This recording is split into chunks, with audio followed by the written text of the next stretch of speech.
At the worst, it was, definitely debilitating. It was, extremely frustrating. One way I would describe it would be like, if you've ever had the dream where you're trying to run and you can't run. And so for a workaholic, that was brutal. Oh, yeah.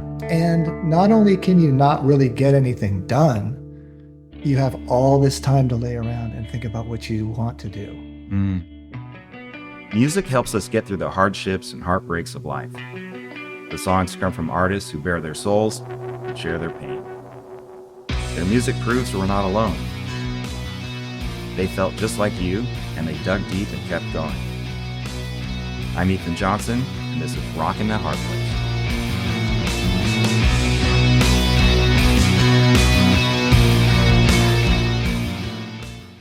Welcome to Rockin' a Hard Place, episode 3. Today we're with an artist, songwriter, composer, film score composer as well, Pete Droge. Thanks for having me. Nice to meet you. Yeah. Today we're going to talk about good times, bad times. Okay. It's all going to be about Led Zeppelin from beginning to end. And I've got 4 main topics. The first one, your breakthrough, your big break. Okay. And the idea of you're working at Picora's in Seattle, That's right. and then you're on David Letterman. Not like just like that, but can you talk about good times to start with for that? Yeah, glory days. Yeah.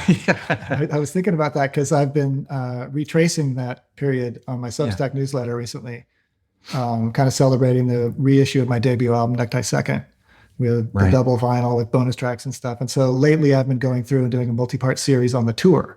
And so going back in the scrapbooks, and I digitized a whole bunch of VHS tapes and old i8 videotapes from that period.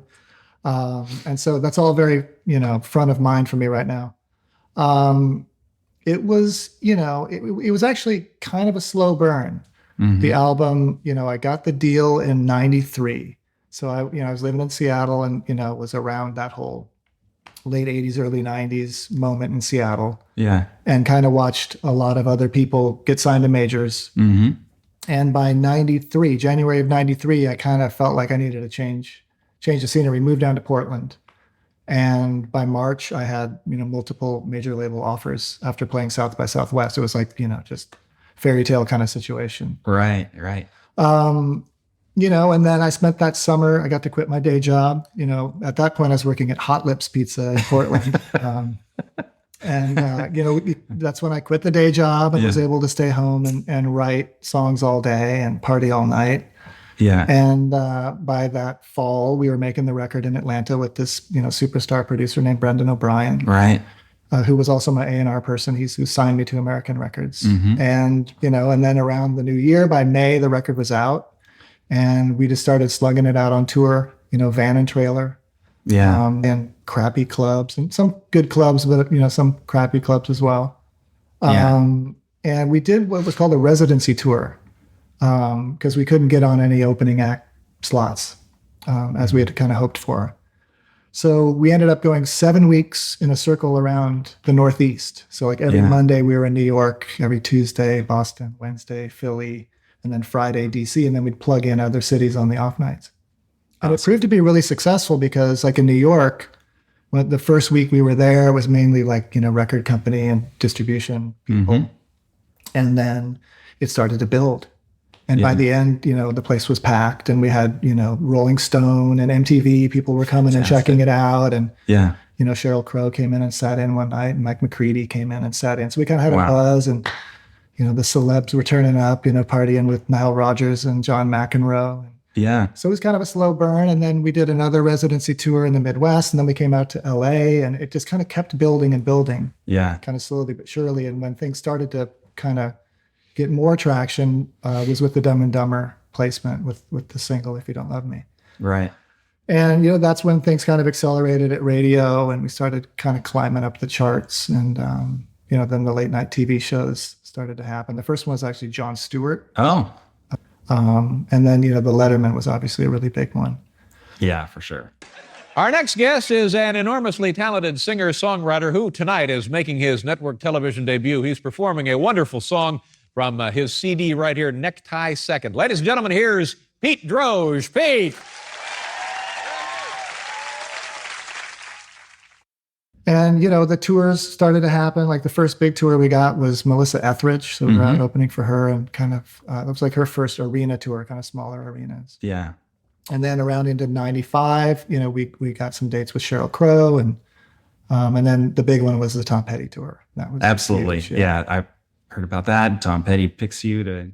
Yeah. What did that feel like to be like, you're the opening band for Tom Petty? It was a dream. It was a total dream. I mean, the whole thing was just unbelievably incredible. Yeah. It was a great experience. When I mentioned the residency tour, when we ended up on the West Coast, I actually met him first at the Bridge School benefit, which is Neil Young's big concert. So that was also another high point in that first album. Yeah. Getting to play the Bridge School was a great honor. And, got to meet Tom at that briefly. And then shortly after that, he came to see us play at the Viper Room. Wow. Super sort of, I wrote about it recently, like the epicenter of 90s hipness, Johnny Depp's club in LA. Right. And so he came out and, kind of in hindsight, I kind of see that was probably our audition for the tour. Right. Because shortly after that, we were offered the spot. So Incredible. it's a dream. For good times, meeting folks that probably were a huge influence on you. Neil Young, Tom Petty, of course, and people have compared you to Tom Petty in songwriting and lyricism and stories that are told within your songs. So all of that just must have been like it was amazing, and it was a good fit. It's like that audience really got what we were doing. For sure. So it was just, and they were great. The headliners, they're not always super cool to the opening act. Is that right? Well, not always. Yeah. They couldn't have been cooler. Yeah, they were really, really nice to us. In fact, there was one point where I was having trouble kind of keeping my voice in shape. And I said to Tom, I go, how do you do it? Your voice sounds so great every night. And he taught me his vocal warm-ups. Wow. He had his monitor engineer go set up and ring out my monitors, so really they took care of us. That's fantastic. Cool. Yeah, it sounds like a great person, a great influence. Yeah. So there are lots of great times, being on late night TV, meeting these, icon heroes, just legends, who are also turn out to be wonderful people. What are some of the bad times? Well, I would say the pressure of it all. I wouldn't say it was bad times necessarily, but I definitely felt a lot of pressure in those days. I was in my mid 20s, I guess, like 24, I think, when my record came out, or something like that, 24, 25. Yeah. And, you kind of get all this infrastructure around you, you have management and an agent and publishers and, all the label people and there's band members that are on the payroll, and then there's crew. And so suddenly you're sort of thrust into this kind of responsibility. And then I also kind of felt the pressure of I don't want to screw this up and lose out on getting another ticket. It's like, I was realistic enough to know that it doesn't necessarily last forever. Right. And so, it is, a fairly intense responsibility that you feel to kind of, to try to deliver, Yeah. Let's talk a little bit about that. How are you measuring success at that time in your life? At that time, I think I had kind of a skewed view of success based on the period we're talking about. There in the mid 90s, I think up until about 98 or 99, that was like the peak of the record business. It was before Napster came in and things started to kind of, tamp down the numbers on sales. So they were just, epic, massive blockbuster records, It was much more common back then to have, a diamond record, which is, sales of in excess of 10 million copies. Yeah. And, being around in Seattle, I had close proximity to some of those blockbusters, sharing management and friendships with Pearl Jam. So, I would come into the office and whatever was going on in my life, it's like, there's a note and like Oprah Winfrey called for Ed, it's like, how does this, it's like, so whatever success I did enjoy, always, I think I had less of a view of it. I kind of, it always felt more modest. As in hindsight, I kind of go, oh, it's actually a pretty good run. But at the time, it just sort of felt like, we never really cracked, like the top 200 album sales, that kind of stuff. It was always, somewhat under the radar as far as like, when you think about, artists that, their rocket just goes, straight to the uppermost of the poppermost. I'm forgetting what the question is now. Well, it's really like, what are the oh yeah, the measures of what success means. Yeah. I think we were listening to JJ Cale while we were setting up. Like, I always admired his career. He had other people cover his songs, and I'm sure he did quite well financially from that. Right. And then he could kind of quietly make his own records on his own terms. And he never seemed to like, play the publicity game heavily. He just kind of seemed to kind of do his own thing in his own time. And I always admired that. So my goal, I just always felt like, if I can continue to make records and, keep food on the table and a roof over my head, like that was cool with me. I didn't have sort of my eye on, the prize of like, I need to have like a gigantic mansion and, a Lamborghini. And everybody know my name. In fact, when I did enjoy whatever success I did, I was pretty uncomfortable with the fame part of it. Like I remember like, getting recognized at the airport, and then it was like kind of weird. It's like, I've known other people who kind of get to that place and they bloom and they blossom, and that's who they are. I was kind of more like, kind of like laying low a bit more. Was that related at all to, I've heard that you've got a perfectionist streak in there. Is it that you just were cutting yourself down at that time or not? I think I wouldn't think that way in those kind of situations. I would say where if it is perfectionism, where that was troublesome was more in like performing, like playing gigs. And, just not having the ability to kind of have it be water off my back. If things didn't go totally according to plan, or, if the monitors sounded like crap and I just couldn't hear my voice or whatever, then it would really, as a young, partying, kid, that stuff would rattle me. And now it's been interesting at this phase of my life to sort of return to performing after not playing live for many, many years. Right. And I can just take a much more easygoing approach to it and just sort of feel like, just stay connected to the songs and understand that the people that are there are really happy to be there. Yeah. And I know the feeling of going to a show and listening to songs that I've, have been a part of my life for many, many years. Yeah. And I don't care if the guitar is a little out of tune when I'm watching somebody else. Sometimes I feel for them. Yeah. I'll be like, oh, I know how that feels. That's cool. But I, as a listener, I'm like, that's cool. So it's more those kind of details and, high standards. I don't know if it's perfectionism. I don't know. Perfectionism always seems to have kind of a negative connotation to me, but I definitely had very high standards, and that kind of plays into what I was talking about before, the pressure and just sort of the desire to want to deliver, and that sort of feeling like the stakes are so high. Yeah. There's something that's really cool about the stakes being really high. The first thing that comes to mind is like, we play a gig at the club in New York, and it's like, I know that there's influential gatekeepers here that could make a difference. Right. And how you frame that, like you can be, really excited about it, and that can add some sort of adrenaline and some fuel to your rocket that, is positive, but it also can, kind of make you nerve-wracked, and it could be exhausting as well. Yeah. Can you talk a little bit more about that? The feelings that were when you weren't on that rocket, like right on, this is going to be great. Talk about the feelings when it wasn't always, if it was like that at times where you're like, I'm not sure about today.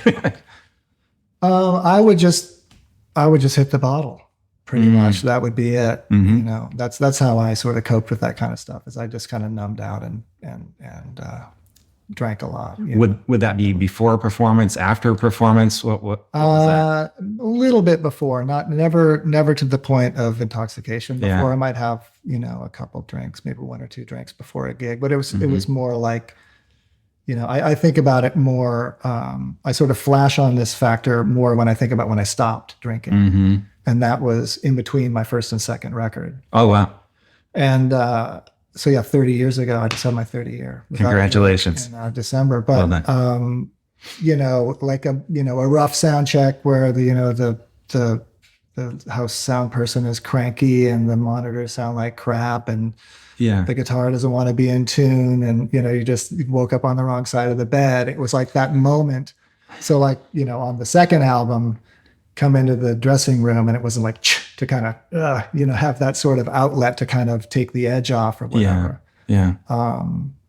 But yeah, I think drugs and alcohol are definitely, that was my medicine of choice, I think, for all of this stuff. So if any of anxiety issues that I experienced, was did my best to self-medicate.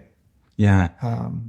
It sounds a lot like starting a business and running a business, because you're in charge of everything. You have all these folks whose livelihoods depend on you, and then you have to deliver. And instead of just a business where you're selling a product in a storefront, it's your product. Like, you've got to deliver big time. So I can understand that pressure and what that might feel like. I mean, it's a completely different world than what I live in.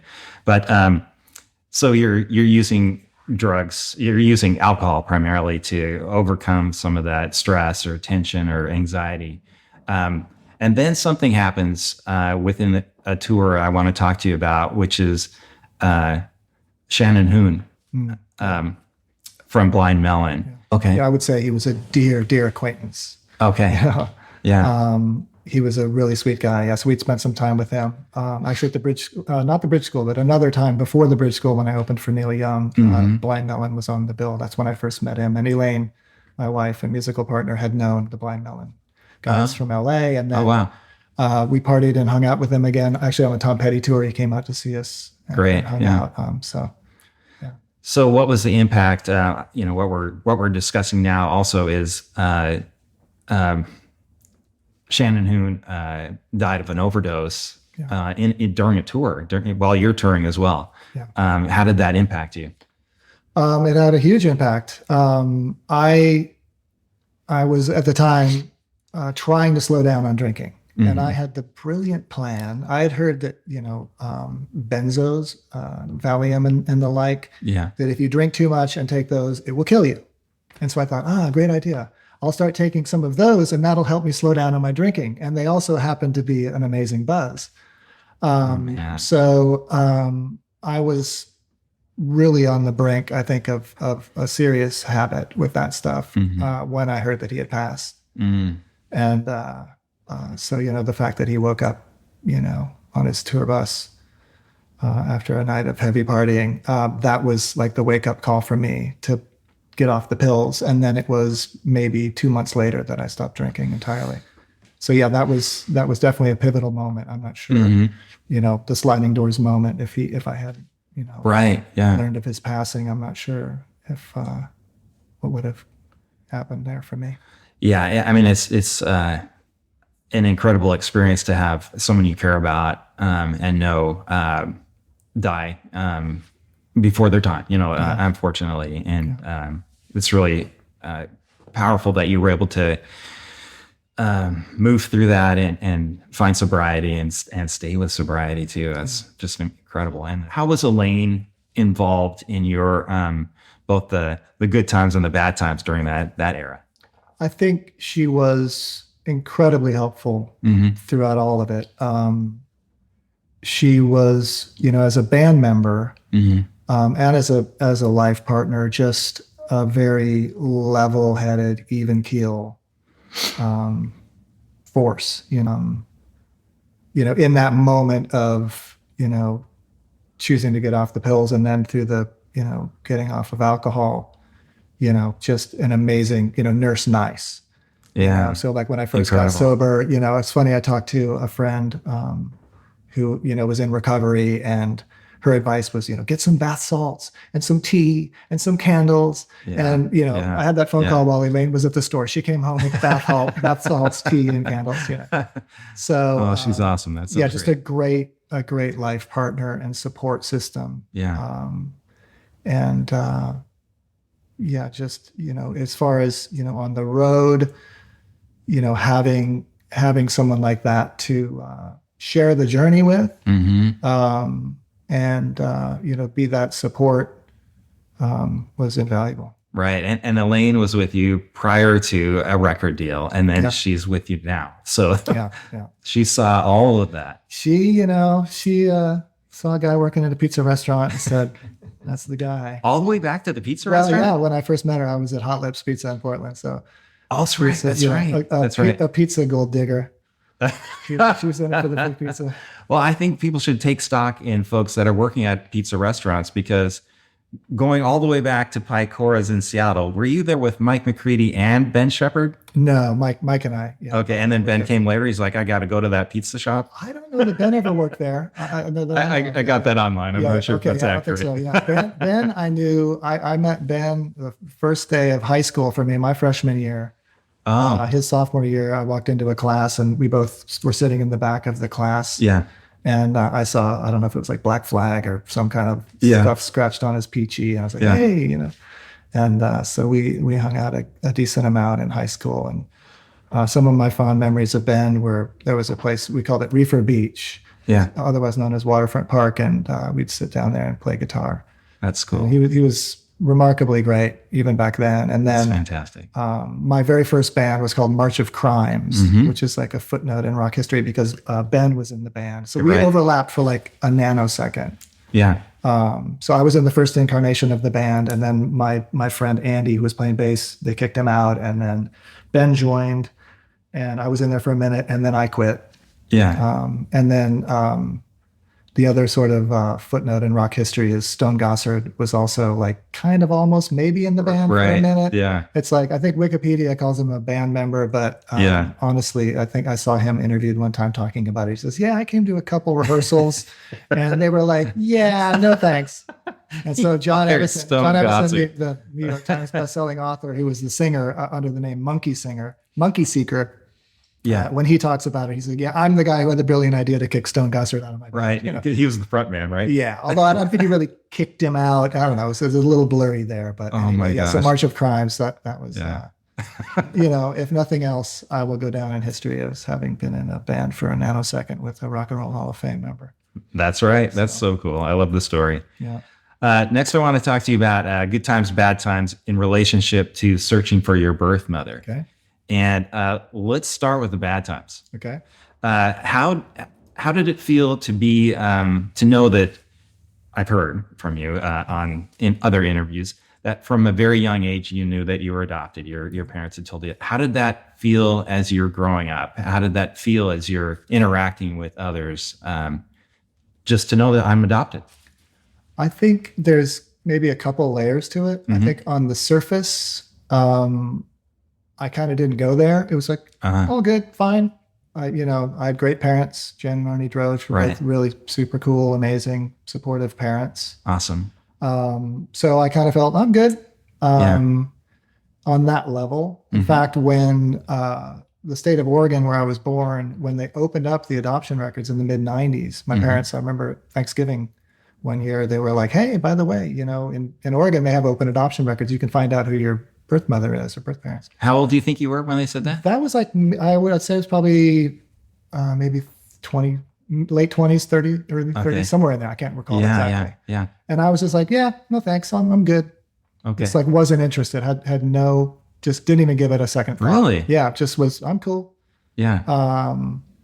So anyway, that's kind of one level. And then on another level, I think I kind of grew up with this kind of underlying belief that something was wrong with me. There was sort of this like, if my own birth mother didn't want me, I must be fucked up somehow. Yeah. And as I began to unpack what my adoption experience, what that separation from the birth mother, what that meant for me, like that was a really triggering moment in journaling one time when I just said, she didn't want me.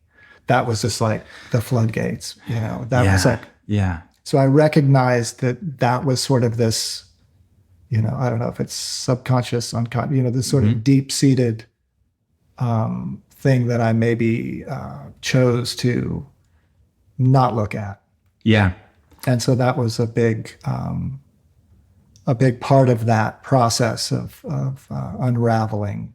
So if you don't want to look at it, that feeling of not being worthy, if your mother didn't want to keep you, that you're not worthy, this thought, and you don't want to confront that, you don't want to deal with it. Does it show up? Does it show up in your relationships? Does it show up in your music? Does it show up in what you listen to and how you talk to yourself? That's a good question. I think it does in ways. I think a little bit of the drive and motivation to succeed comes from that. A little bit of the "I'll show you" kind of thing. That I think, if you look at a lot of the, major household name, stars of every stripe, it's pretty common to kind of find some version of "I'll show you," whether it was the dad who said you'll never be anything or whatever it is. Yeah.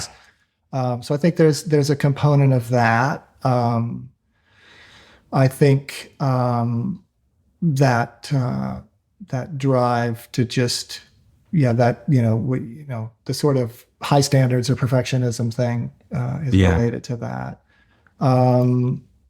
I think there's a factor of just trying to prove to yourself, that you're worthy, and that's a thing as well. So a coping mechanism that was happening for you was perfection and striving harder. Workaholicism was huge, at various stages of my life, for sure. And so once the sort of distraction and numbing of drugs and alcohol left the picture, enter workaholicism.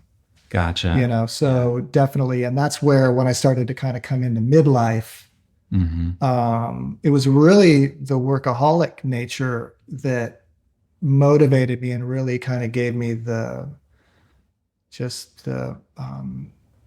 desire to try to kind of get to the bottom of things, because I started to recognize a pattern in my work, especially in those years where I was less a performer and less a recording artist and more producer, engineer, mixer, and film composer. And so a lot of that is working in the studio, and a lot of that, especially the engineering and the mixing is very technical, difficult stuff. Yeah. And my standards would always be up here and my capabilities here, so I'm always just really struggling to, be happy with my work. It was like really a roller coaster.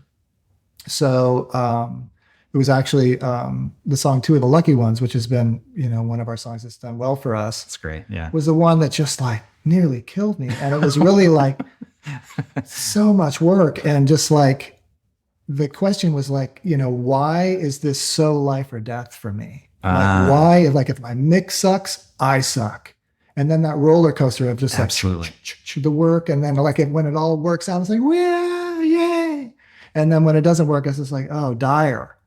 And that was a lot of what kind of motivated me in midlife to kind of like think about therapy and think about getting to the bottom of, what was driving all of that stuff. That's so strange. And there was a really interesting thing related to the adoption around that. In the first weekend when I had this sort of crazy epiphany that the adoption was this thing that I should look into. And I learned about Nancy Verrier and a book she wrote called The Primal Wound, that talks about the separation from the birth mother she believes is trauma. And then that trauma influences your development as a young child. Makes sense. So as I was kind of learning all that, all came up, in this one weekend. It was really intense. And during that weekend, Elaine and I just sat in bed drinking coffee. And we called it Psyche Detective, for like, kind of putting all the pieces together. And, oh, this makes sense. And oh, that makes sense. Yeah. And at one point, we started thinking about my relationship to music and just like how important it is to me and how critical and life or death it feels to me when I'm working on music. And I remembered a few songs that I had heard at different phases of my young life that just had this, I don't know how to describe it. The word cosmic comes up, and like this weird cosmic connection to these songs. There was Love Is All Around by the Trogs, Angel of the Morning, and Crimson and Clover. Yeah. So these were these songs that just, I remember a couple of them I heard at my break room at my first job at the Village Green grocery store. Yeah. And they had one of those boxes, if you're old enough, you remember, they had like little speakers that were kind of angled with like cloth over them. These like really old, you might not be old enough. Oh, I'm old enough. Anyway, this one, what's that? Oh, I'm old enough. Yeah, anyway, they had this little speaker and I was sitting in the break room. Yeah. And I'm sure that I had just, smoked some weed, and I'm sitting there and eating my JoJo fried potatoes, and those songs came on. Particularly at that time, it was Love Is All Around and Angel of the Morning, and I just felt like this tractor beam, like what is it with this song? And Elaine and I kind of reflected on that when we were doing all the psyche detective stuff. Yeah. And we got curious and we looked them up, and they all charted at the time that I was in utero. All these songs were on the charts in 68, early 69. We're like, okay. So then I learned that, they've done experiments with kids in utero and music. And it turns out that they respond to slow tempos and consonants. So major scales and slow tempos. Huh. I guess, I don't know exactly how the experiments work, but something like the kids, when you play it for them in utero, and then they respond to it in a way that they recognize it. Yeah. If it's slow music with major scales. And all three of those fit that. And so we were like, oh, wow. So maybe this music connection is sort of like the sense that, that's that connection that I had. And it's this way to sort of be in touch with my birth mother and that sense of union or whatever. That's amazing. And so in the mix, like I want my mix to give me that feeling. Like music can give me that feeling, and I'm striving to get that. And then when I can't achieve that, it's frustrating. That makes me wonder, just like if you're striving for that feeling that you had from that, that epiphany moment that you just described, if that's also like seeking your mother's love, like is that all this is about, Right. Being loved? Could be. And if you do get the song right, she'll love you. If you don't get the song right, she won't love you. That kind of thought. Yeah. And then also just this other idea about, are you good enough, even if you don't play a single note, even if you don't write a single song, are you worthy of love? Like, where are you with that? I would say meditation, and, I wouldn't say that I'm a Buddhist, but I'm Buddhish. That whole world, around, actually kind of before that sort of pivotal moment of, it was 2009 when that sort of weekend came, with all of those sort of breakthroughs around the adoption. It was a couple of years before that I, started reading self-help books, and Eckhart Tolle, A New Earth, like that book really opened up a lot for me. So I think that's a work in progress. I think probably for a lot of people, it's a continuing work in progress. Yeah. My chronic fatigue. I don't know if I'm sort of jumping ahead to maybe another topic. We're gonna talk about that. Yeah. Just one moment. If I stay with searching for your birth mother, I want to talk about the good times that came out of that too, which are unexpected. Because when you first learned your birth mother's name, that's a high, right? That's great. And some negative things happen immediately after, if you want to talk about that. And then we'll go to the good side of what So about a month after that first Thanksgiving weekend, I felt like I was ready to search for my birth mother. And it was interesting. I look back and I was just like completely fixated on birth mother. It wasn't sort of birth family, broader standpoint. I was just like, I want to connect with her. Like that was it. Interesting. And I applied for the birth record on December 29th. And then 3 weeks later to the day, it arrived. And Elaine called from the post office and said, it's here. And, we had expected it. They told us originally it was going to take like 3 to 4 months. I have no idea why. And so it was kind of a surprise that it arrived. Yeah. And she said, do you want the name? And I said, okay. And she told me over the phone, and I punched it into the search engine. And on the first page of results was her obituary. And so that was just, mind-bogglingly devastating. And, if I had predicted the the level of excruciating grief that I would have experienced in that, I wouldn't have been able to predict how heavy it was. It was really, really deep. Well, let's talk about that, because what we've just been talking about beforehand is a lot of your purpose and drive and all that subconsciously is mother's love. And you learned at this time that she had died how soon? Just months before, yeah. Was it 3 months? It was in July. Yeah. So about 6 months. It was about 6 months before you learned her name and looked her up. So now, what does it feel like? You said it's a low point, but describe that. How did it feel? It was, boy, it's hard to describe. It was like, excruciating, devastating. It really derailed me. I mean, all of this really had derailed me a good bit, but this was sort of like a bomb dropping on the wreckage of the derailment. I mean, it was like really intense. Like I really had to pull back from work. And it was heartbreaking, and I had, in that time, from Thanksgiving weekend and kind of building up to this, I had really kind of built up in my mind the expectation of what it was going to mean to reconnect with this person. Exactly. So yeah, it was really, really hard. It was, I learned about a term called ambiguous grief. This was coined, I think, in the 70s by a woman. I forget her name, but so I definitely experienced that. It's like, here I am grieving, and I sing about that in the song, Song for Barbara Ann, that I wrote for my birth mother. It's like, pining for someone who I never knew.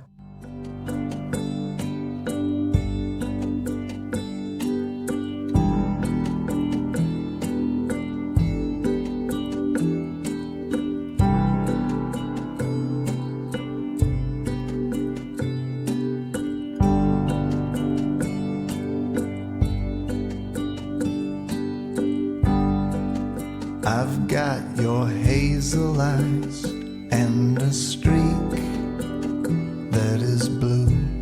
They say it's uncanny how much I remind them of you. I've got your photographs and your old violin, and that makes a difference, giving me glimpses of who you had been. And all I can do is keep singing for you, pining for someone who I never knew. Hard to believe it was over before it began. I just wasn't part of your plan, Barbara Ann.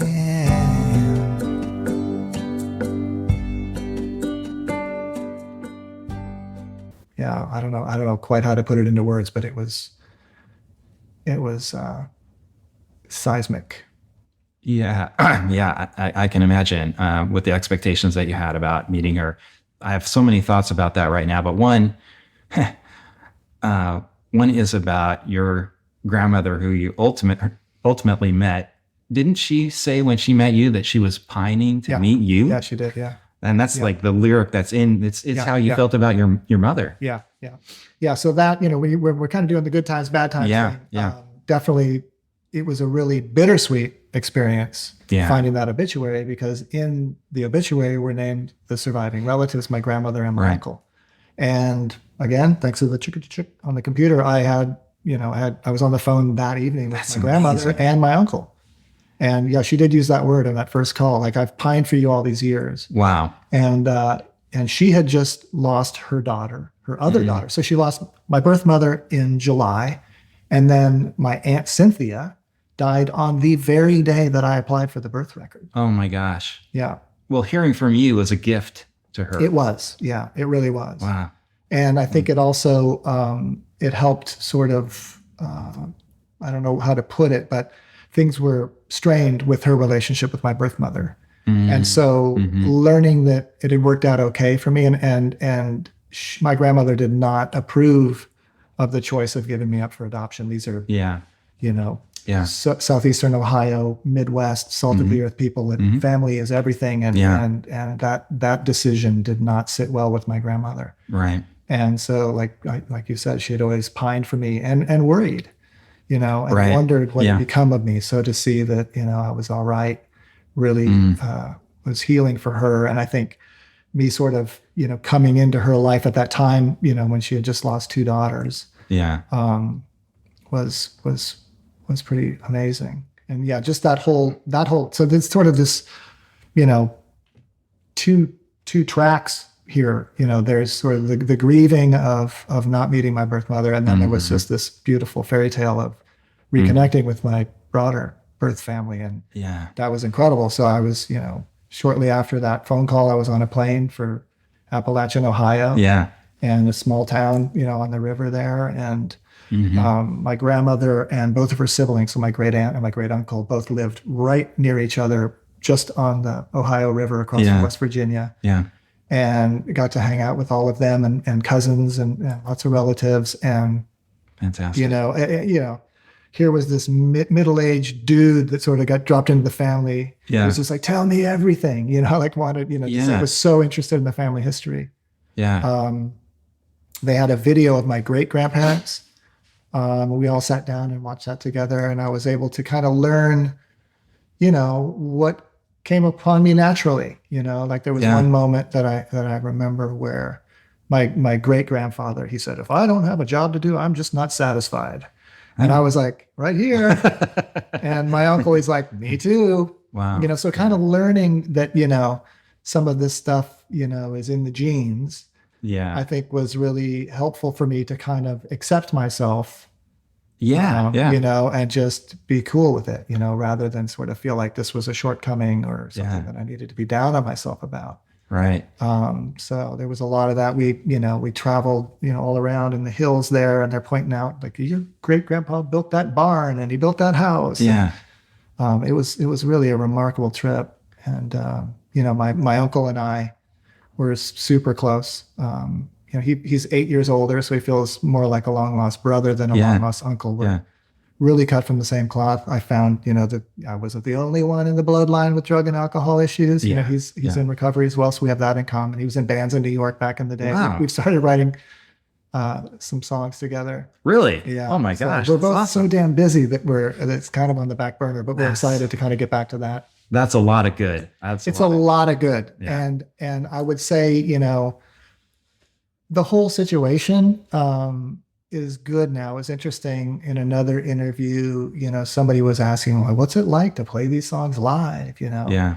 And I'm much more at peace with all of it, you know, like early on in, you know, missing the connection with my birth mother. Yeah. You know, there was a lot of sadness and pain around that, but I'm accepting of it all now as it is. And it's been really interesting, the extent to which I do feel like I know her and that I have this connection to her and that I'm sort of this continuation of her life. Yeah. And there was also a really cool moment when we made the video for Song for Barbara Ann. There was a photo of her ex-husband who, you know, essentially would have been my stepfather. Yeah. So just shortly after I was born, she married this guy. And he and I, when I first connected with him, had just a great connection, really cool guy. But we wanted to use a couple photos of him in the video. And so I reached out and I sent him the song. And I also sent him a song, Gypsy Rose, which is another one of the adoption theme songs that sort of tells my birth mother's life story around the time that she had me. Why Rose? I understand the Gypsy Rose. Gypsy part, but why Rose? You know, that was something that Elaine, she was on a walk one day and we were kind of looking for the title of the song. wow. And we didn't know that there was a famous burlesque dancer named Gypsy Rose at the time that we wrote the song. We also didn't know that maybe gypsy is not quite a word that people like to use anymore, but Jimi Hendrix used it. Let's yeah, go. exactly. So, but yeah, that, you know, I liked it because it kind of it sort of made me think of like the Grateful Dead or something. That kind of spirit, you know, the rose thing that they said. But anyway, that song, you know, I wanted to kind of tell her story. And I was a little bit I don't want to say concerned, but I was thinking about like, I hope that this song paints a portrait of her that is accurate. Yeah. But then I thought, you know what? It's a song. It's okay. Just write the song that you want to write. Yeah. And if it's accurate, that's great. And if not, whatever. But I sent the song to Richard, and he said something along the lines of, "It's amazing that you never knew her, but you really tuned into her spirit." Wow. In that song, like you cool. really captured her, and so that was really special for me to kind of feel like I honored her life in that way. That's awesome. So the good times in the search for your mother turned out to be songwriting. Was songwriting also healing for you? Was it therapy, or was it you're just processing everything that's going on? You're just trying to make sense of everything. It took time before I was ready to write. I think it was maybe 3 years or so before we started writing Song for Barbara Ann. Okay. And that was the first song. And it was cathartic, and it was very emotional. I can still picture Elaine and I sitting in bed, working on that song and working on the lyrics. And when we got to the line, I just wasn't part of your plan. It was just like, just like, oh my God. It was just like, that was kind of tapped into that same moment, that I talked about earlier in journaling. So it was cathartic, and it was definitely part of the healing process for sure, to kind of, to work through all of that in song. And I think it's also kind of part of the healing to be open to sort of sharing that story. Yeah, I wanted to talk to you about that as well. Songwriting, probably for you forever, has had like a hint at what's happened in your life. It's influenced by what you're thinking about and what you've experienced. But this album is like going right in there, and it's brave, it's courageous. What was that like? What was Elaine sitting next to you saying, don't chicken out here, like it's okay? Or is this you internally doing it? Flowed. It just happened. There was never really, we had Song for Barbara Ann. So we had this song, and at the time we were working on a side project called the Droge and Summers Blend, which was our little side project that really focuses on our harmony vocals. Yeah. And we recorded that originally for the Droge and Summers Blend, but ultimately I thought, okay, this kind of belongs on a Pete Droge record. So we set that aside. And then as we started to gather more songs and start to think about shaping up an album, actually there were different points at which we considered, I considered doing like a whole like concept album all about the adoption experience. I considered, maybe if there's not a whole album's worth of material of that, maybe it's an EP with the adoption songs on side A. And then, some of the artifacts that I got from the family were like all of her music notes. She was a music teacher and a musician. Oh my gosh. And so I had these, this box of all of her, and she was really into like, traditional Appalachian music and stuff like that. Yeah. So maybe we do, Banks of the Ohio and some of these other songs that she had marked as her favorites. And that would be side B. Ultimately, we decided that Song for Barbara Ann would kind of be, I've referred to it as like the keystone song on the album. And then we were kind of thinking, okay, what other songs sort of work with this? Well, Lonely Mama, which was a second song. Like when I introduced those, when I play them back to back live, I've said, this experience of not meeting my birth mother was so, monumental, it warranted not one, but two songs. So those both speak to that. And then there's You Called Me Kid, which addresses the flip side and, my love and appreciation for my parents.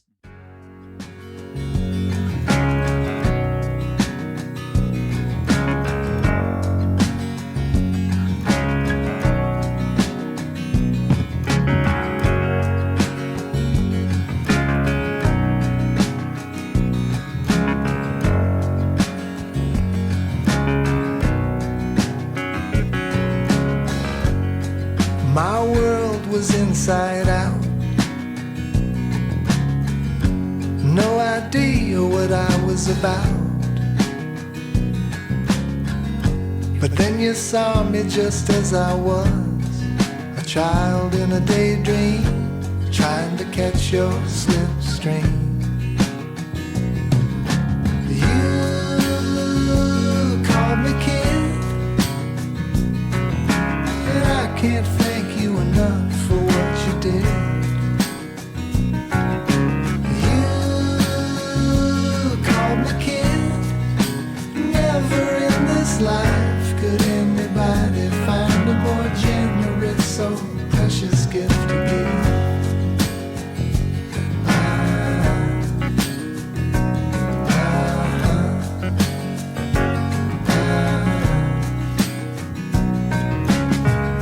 I got this picture of us on the beach, holding my hand and up our reach. We're running fast away from a wave and maybe trying to chase us, but we got smiles on our faces. And then Gypsy Rose. And Fade Away Blue is kind of related in that way. That song is the one I'm thinking I'll play today. Oh, awesome. Yeah. And then, the rest of the songs, okay, how can these sort of fit alongside those? Mm-hmm. And what basically revealed itself was that it just kind of becomes like, an autobiographical record. There's sort of this autobiographical thread that sort of runs through it. So you have, a song like Sundown at Francis Nash, we sort of drop into my sort of wild, drug-addled teenage psychedelic years. Yeah. You have like Fading Fast, which sort of, we find us on the road in the 90s and sort of that experience. And Bare Tree kind of speaks to the relationship with Elaine and the stability that's provided. And so, we sort of chose the rest of the songs. We had a lot of songs. We talked about, the writing and how it interacts with this. There was a lot of writing that came out of this whole period of my life, Yeah. So we had a lot of songs to choose from, and we sort of picked them carefully based on that. And a lot of those songs were fueled by this search for your mother, correct? Like it had a silver lining in this wealth of creative expression that came, and this authenticity that came as well. The next area I want to talk about, and I could talk further about this whole whole area with your grandmother. She's still alive, correct? Yeah, and you're we still talk connected. every Sunday. Yeah, she's amazing. Yeah. Yeah, we have a real bond, and I was just out there, and I'll be back again this spring. Awesome. Yeah. Yeah, I just think that I had a really strong relationship with my grandmother because my mother passed when I was about 20. Yeah. But that relationship was so important, so powerful for me. Yeah. The other thing I wanted to talk about before we move away is move to the next topic is like seeing your family resemblances. And I think in one of your songs you talked about someone saying you have the same eyes. Mm-hmm. Is that your uncle saying that? Yeah. The same eyes as your mom. Right? Yeah. In that first trip, I remember we were standing out front of a Mexican restaurant on the sidewalk, and we'd just done like a big group family photo, and he was kind of like, it's not weird, but I'm looking at your eyes, and it's like, not only do they look like her, but like the way that they move when you talk, and my hand gestures, like my body language when I was speaking. Yeah. Yeah. And then also my great grandfather, the one I mentioned before, they were saying that I carry myself like him, and it's like physically, resemble him in that way. And they gave me his hat. It's this cool old Stetson hat. Oh, wow. And because, they had known that I wear hats a lot. And I put the hat on my head, and it was just like, it just fit perfectly. Oh, that's so cool. So yeah, that's something that's been really interesting and fascinating. And yeah, that's cool. That's great. Thanks for sharing that. Yeah. The next section is the fatigue years, and you started to talk about it, chronic fatigue. Yeah. Let's start with the bad. Like, what's the lowest part of it, that experience, and what's a typical day feel like with that experience? A typical day at its worst would be, no matter how much sleep I would get, I would wake up, I would be over there fixing my coffee, and before the water was done boiling, I would just feel like, just like my body just wanted to just no chi, no life force. Yeah. Just exhausted, just like fatigue. Mm-hmm. And early on, I kind of do a lot of time tracking and stuff. So in my calendar, I started saying, like super exhausted. And then it started to be like most exhausted ever. And then most exhausted ever with like 5 exclamations. And just like, and a lot of the conversation I would have about it would be like, I can't believe how exhausted I am. Like, I can't even fathom this. And it would feel like, there were other times, at the worst where I would, I'd have stuff I had to do and I would be on my computer. And after like 10 minutes of just fielding emails, I'd be like, I need to lay down. I need Amazing. to get horizontal. And so, at the worst, it was, definitely debilitating. It was, extremely frustrating. One way I would describe it would be like, if you've ever had the dream where you're trying to run and you can't run. And so for a workaholic, that was brutal. Oh, yeah. And not only can you not really get anything done, you have all this time to lay around and think about what you want to do. So I had, endless hours of laying in bed with pillows under my knees and eye pillows on, trying to rest, or laying in the bathtub or whatever. And, the gears wouldn't stop turning of like, all the things I would want to do. So did that trigger depression and furthering this idea of I'm not good enough, or if I'm not producing something, I'm not worthy of, I'm not anyone? Yeah, it did trigger some depression, which I had wrestled with in my life before. To some extent. I always kind of would, categorize my depression issues as sort of mild depression compared to, when you hear about people who can't get out from under the covers for a month or whatever. Yeah. But it was significant enough that I recognized that it was an issue for a long time. I think because of the meditation and the self-help books and the therapy, the depression was not nearly as bad as it could have been. And it was actually, I would say, surprisingly resilient in those stretches to where when the time most commonly that the depression would set in would be when I would get a little bit better. Yeah. And then when I would have another crash. And that would be like, just like, that's what would get me. But those stretches, they weren't super persistent. The next part is like, the self-help ninja and having good days, good times happen while having that extreme fatigue that's just debilitating. For sure.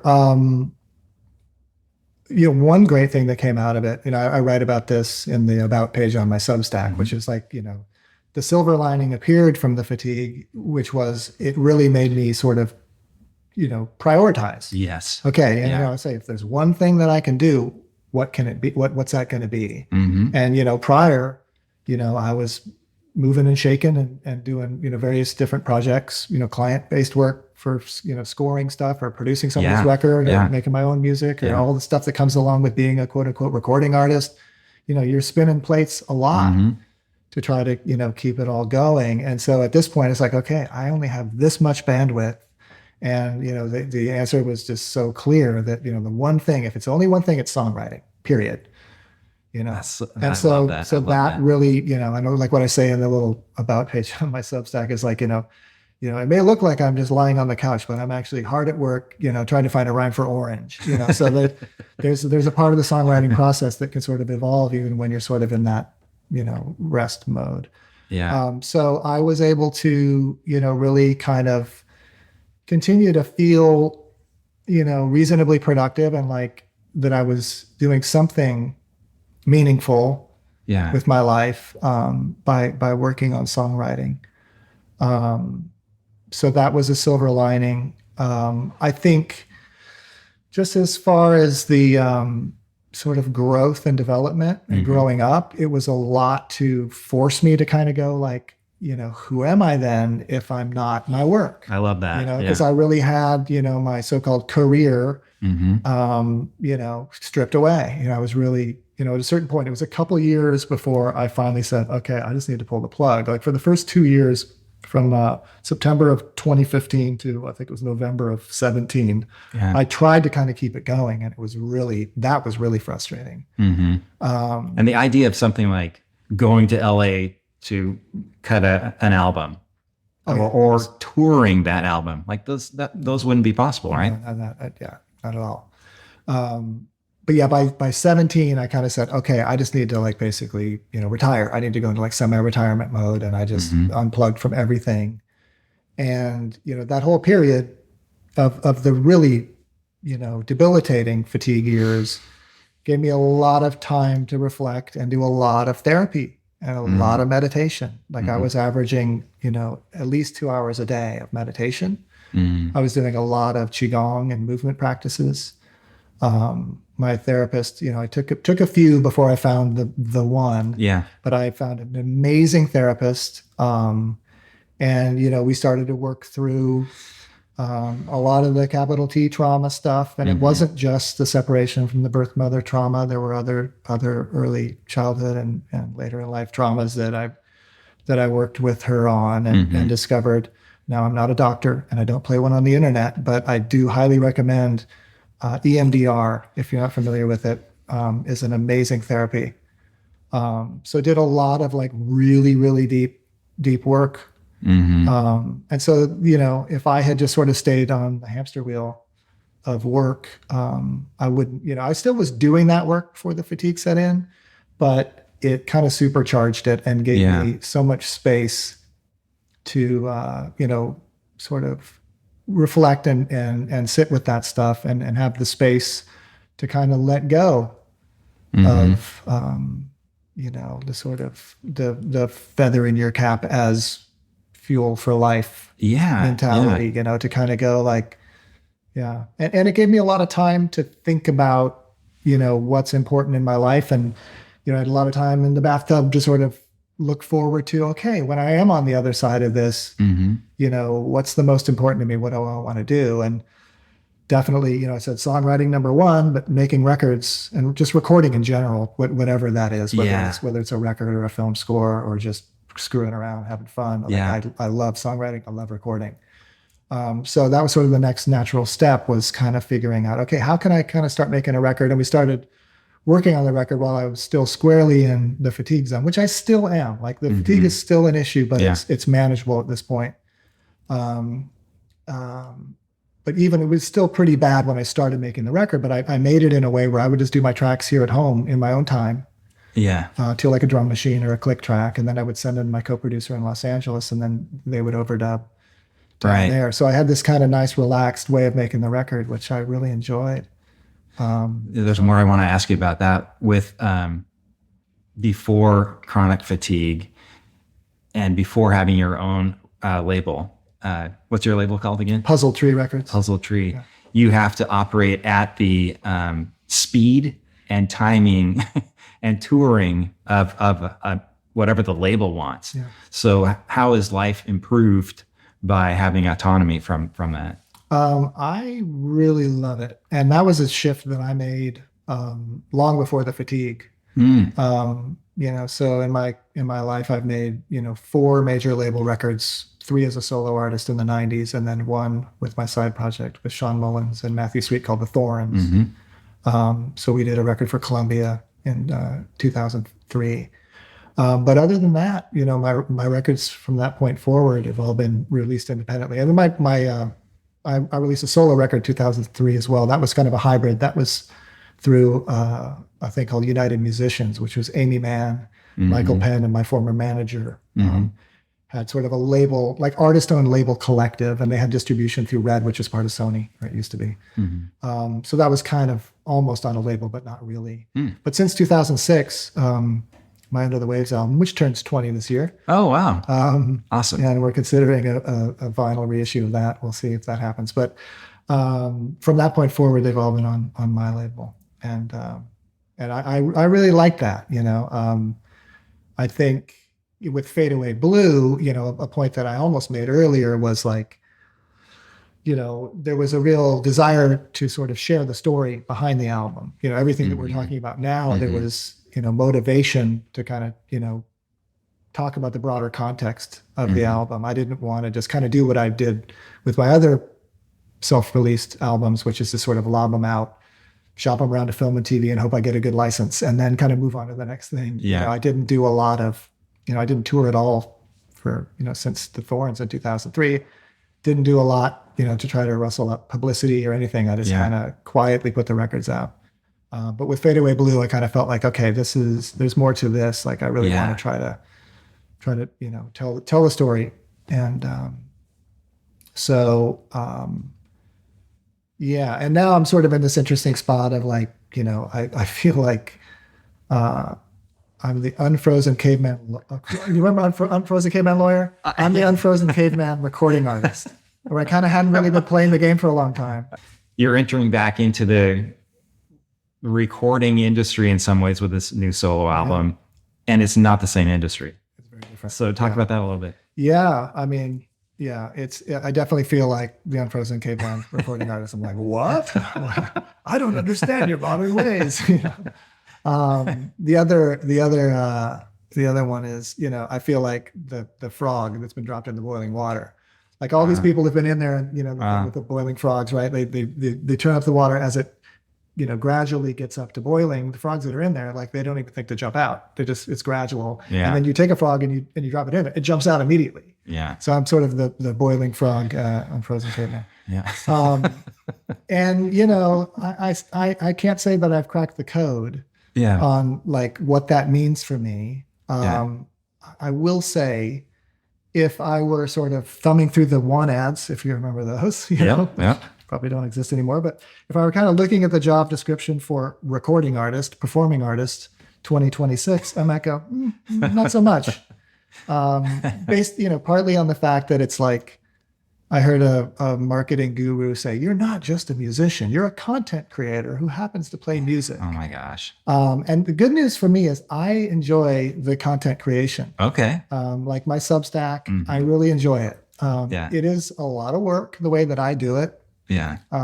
So it is, time intensive. And there is a part of me that goes, how many songs would I have written if I wasn't, putting together, all the posts for Substack? But I really enjoy the sharing aspect of it. There's, a thing that I do called From the Sketchbook. I'm so passionate about songwriting that to sort of share process, I'll break out, little pieces of my little iPhone sketches of how the song evolves. Yeah. And then I'll write about, how it came together. And I've done other posts, called On the Record that sort of walk through the process of how the records are made.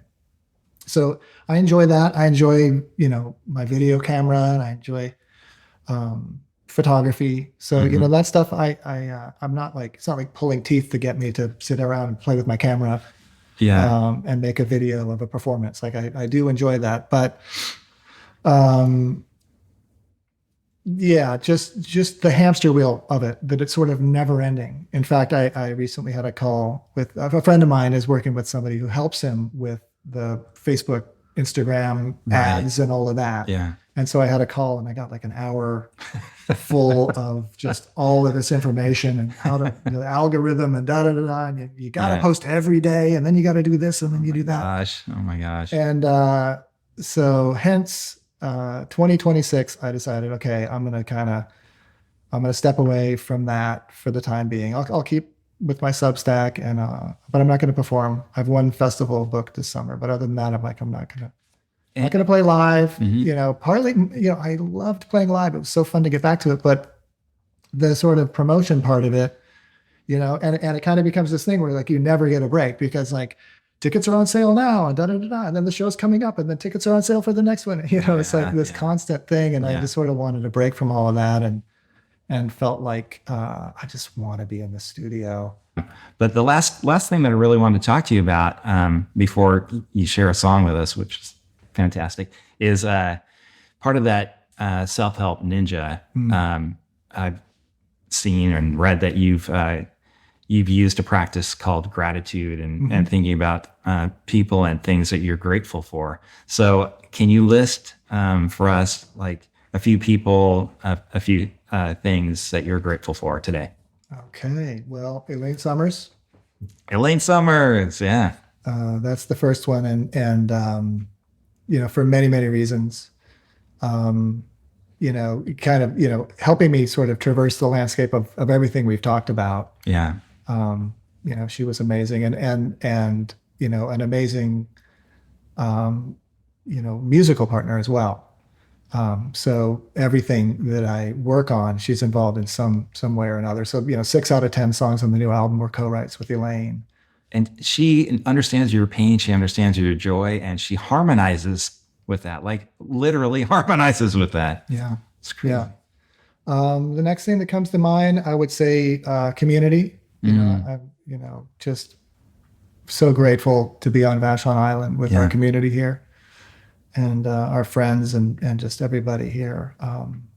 Really cherish that, and I feel like on the island we have this sort of special kind of bond here because we're contained on an island, and you know, we've been here so long that we have really deep roots. Just the simple reality of sight, hearing, I can walk, all of that, you know, I can talk, just being alive and being human. And that was a big thing with, you know, sort of the relationship with my birth mother, you know, just gratitude for being alive and just life itself. And, you know, the beauty of this planet, that we have vocal cords, that we can sing. And we have these things that have strings on them that we can put our fingers on that make sound, that makes us feel things. Awesome. All of that. Yeah. Fantastic. Thank you so much for talking with me. I really appreciate you and your work and your honesty. And I'm going to step away and we'll give you a chance to play a song. All right. All right. Thanks. Pete Droge.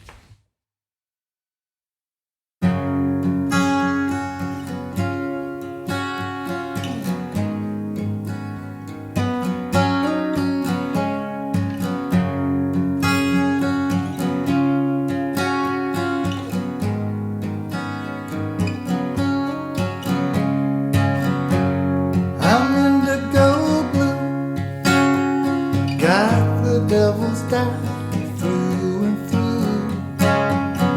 Every fiber of me was dyed in the wool, but that don't mean I won't come clean.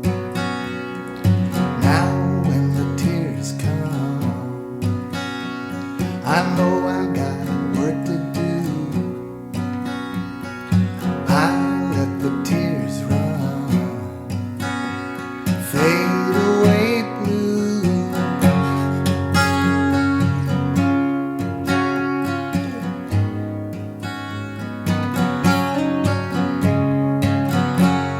I'm weathered and worn, tattered at the heel, unadorned. I'm so broken in, thinning at the knee, finding comfort in my own skin. Now when the tears come, I know I got work to do. I let the tears run, fade away blue.